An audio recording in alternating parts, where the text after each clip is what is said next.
I'm going to show in this video how to make two different kinds of dragons out of bird bases.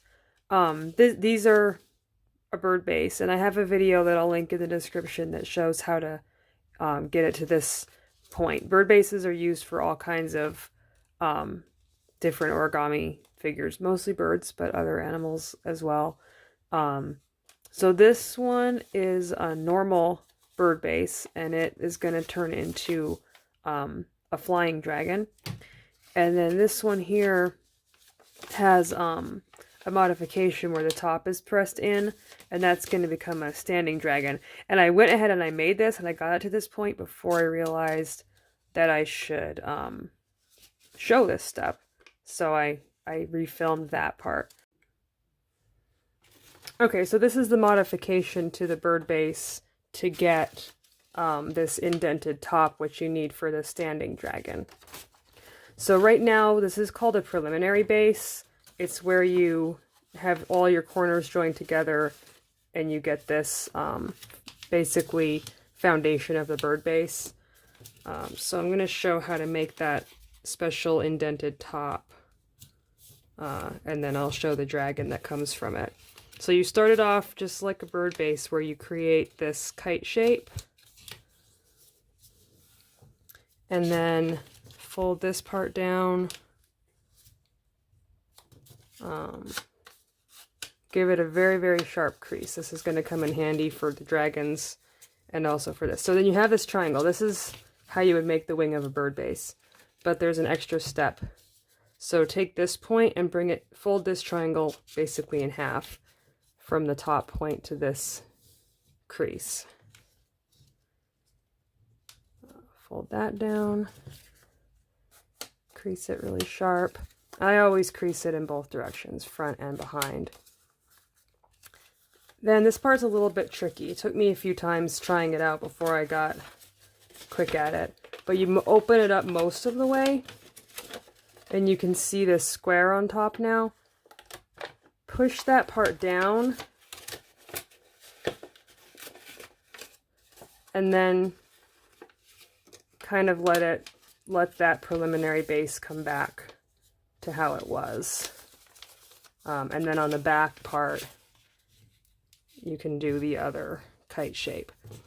So this is just a modification to the bird base that helps with the dragon.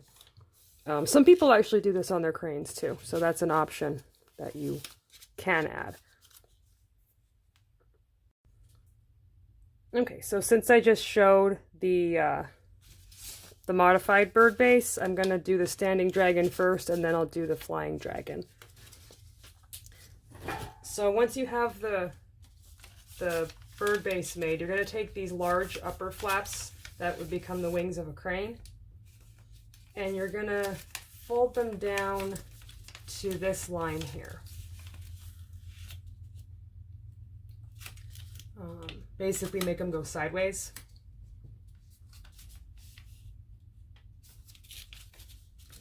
Give it a good crease. Open it up again and do the same thing but in the opposite direction. So what you end up with is an X. And then that X is going to help you create this next fold. So you're going to take this top section here, valley fold it, and where those X's are is where it's going to stop. So valley fold it and just press it downwards, and it'll give you a little like stick out ear kind of. That's going to become the dragon wings, and then you can just push it to one side, flip it over, and do the same thing on this side. So sideways, open it up, other side, crease it, open it up again, valley fold the top part, and let it just sort of come naturally to where it stops as you flatten it down, and then fold it to the side. So this is going to be the back of the dragon. It's got its wings and then this is the back of it. These 2 points here are going to become the head and the tail. So you're going to do a reverse fold. This line that you already have, this big triangle, is just going to come all the way up. So you should have like a little lightning bolt shape. Same thing on this side. Open this part up. This big triangle is going to fold up.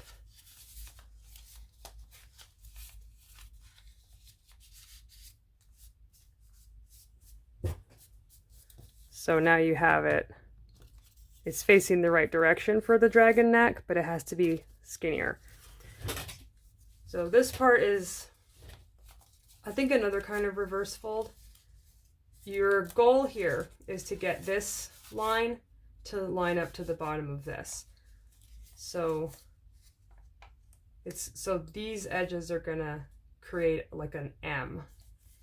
You'll see it at the end, and I'll show the M that it makes. So I'm lining up this to this, holding my finger here to keep it from moving, lining this up, and then closing it on both sides. And then that's what I mean by that M shape, is it's like kind of up and down. And then same thing on this side. Open this part up, holding my finger there, and bringing this central fold. It's currently a valley fold. It's gonna become a mountain fold when it lines up to this edge. So now it's a mountain fold, and it's gonna line up right here and press it closed. So now you have like a little mountain range shape. So now these have to get skinnier. So here's another fold that is gonna skinny these up. These are gonna become, these 4 points are gonna become the dragon's feet. So pick up its foot, and you're gonna take this top part of this triangle and bring it down to the bottom part. So you're skinnying this up. And as you line up the top and bottom edges and you bring your finger across to flatten it, it's gonna run out of room, and that's exactly where you want that fold to stop. It's just gonna press into that corner. Same thing on this side, lift the foot, skinny up that triangle. Begin flattening the edges together, and it's going to run out of room right inside that foot. So now you have the dragon's feet and a skinny point that's going to be either the neck or the tail. Do the same thing on the other side. Open up the foot, skinny up that side, edge to edge, all the way to the corner where your finger gets, it'll just run out of room. Flatten that down, and then one last time.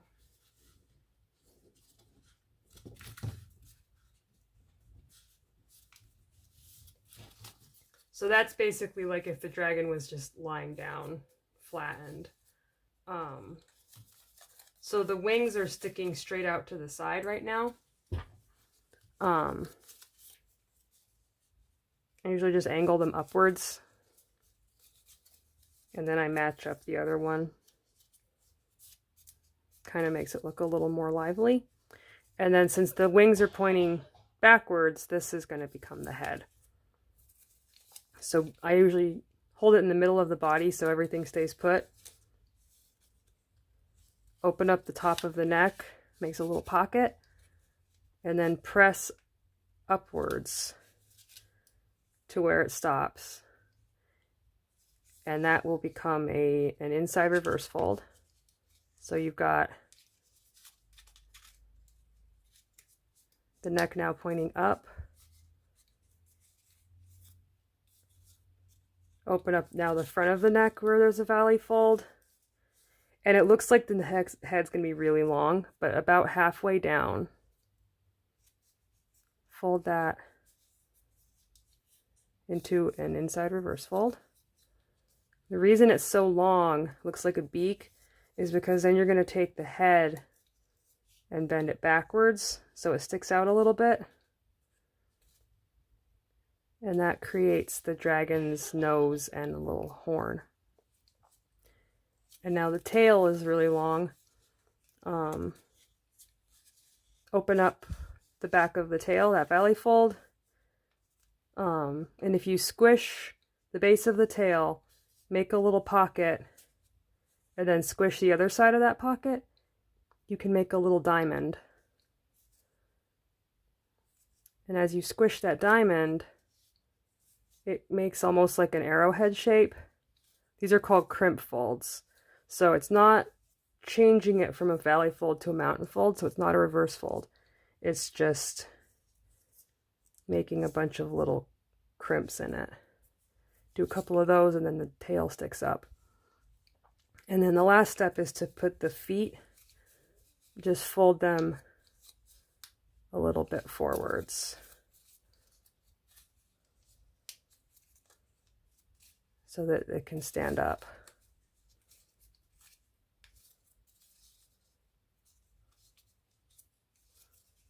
So that's the standing dragon, and you can see on its back here, the back is flat because I tucked in that modified bird base. If you use a regular bird base, it works, but it just has like a almost like a camel hump. It's got a big pointy back. So I usually do that modification first. So there's the standing dragon. Okay, the flying dragon uses the regular bird base. So it has this pointy normal top. It's got the large triangles on top and then the two triangles on the bottom. Now for a crane, you would skinny up these bottom 2 points to make the neck and the tail thinner. But for this dragon, you actually start from the top. So you have these large triangles and you take the edge of it and you bring it into that center line. So you're creating a skinnier diamond. I always think it looks kind of like maybe like a dagger shape. Really crease it. You can use your nails, you can use the edge of a pencil or something. So skinnier diamond, the two bottom points are going to be wider. Flip it over and do the exact same thing on this side.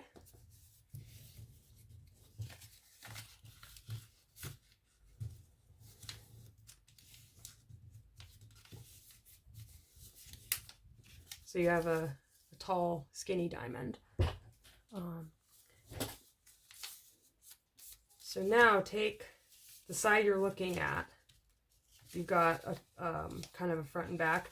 Valley fold it, like close it like a book or like butterfly wings. Kind of have to adjust the top part a little bit because it's so skinny. Close that, turn it over, close that. And what you end up with is this very broad area and these two little points. Because this dragon has large wings and like a little skinny head. So now when you flip it over, you have the wings up top like you normally would for a crane, and then the head and tail on the bottom, but they're smaller now, right? So instead of being half and half, you have a smaller head and bigger wings. So you're going to make the head pointing up and the tail pointing down because it's like it's in flight. So to make this point up, you have to do a reverse fold. Open this part. So kind of how it was before, but keep a hold of the middle of it and bring this point up to where it stops. It has a folded paper in front of it, so it'll stop naturally right there. And from the side, you can see that it follows this angle. And then just kind of flatten that. That's the head. Just like on this standing dragon, to make the head, you're going to go about halfway down the neck, open up this valley fold here, and bring that down.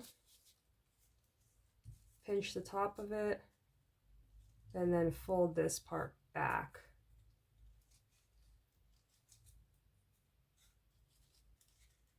Squish it so that you have a nose and a horn. Then for the tail, I'm going to do another crimp fold. So hold the base of the tail,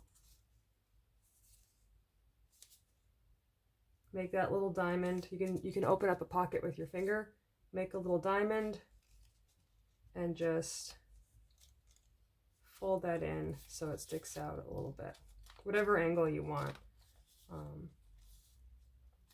So you've got now the body and the wings. And the wings have a lot of paper in the middle here where it kind of wants to get stuck. So you just have to be careful not to tear it, because there's a lot of layers. So take this broad wing, and as you fold it, you'll see a natural line. It's kind of like if you take this cross and you go like right in between, that's where the natural fold is going to happen. So fold it backwards, and you can see all those layers. Backwards, flip it over, and fold it about 45 degrees backwards on this side.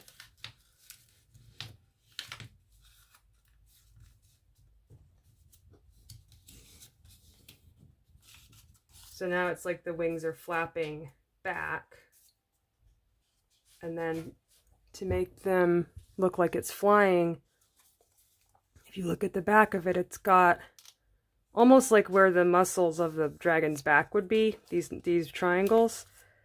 Fold them down so that those triangles show.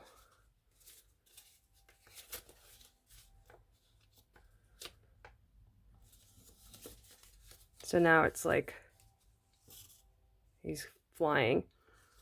And then these kind of still look like bird wings or crane wings. And dragons have more of like a bat wing. So I usually zigzag fold them. I'll fold one, and then keeping the same point, because the way a bat's wing works is it has a thumb and then the bones all come out from the same spot. So this is where the bones would come out from, this one corner. So I'm going to fold triangles radiating from this one spot. And you can adjust them however you want. I usually just do a couple. And then to make them match, I just make sure that I fold the edges so that they line up. So I'm lining up my second wing to my first wing. I'm going to fold this back up, and then make sure that this one, when I fold it, lines up on top of the first one. And then last but not least, fold this one back down and fold this one down to match. And then when I spread the wings out, it's like it's got those big dragon wings. And you can do stuff to the tail. Like sometimes I just kind of twist it a little so it looks like it's got a little bit of life to it. So this one's made from the regular bird base, flying guy, and then the standing guy is made out of a modified bird base. There you go.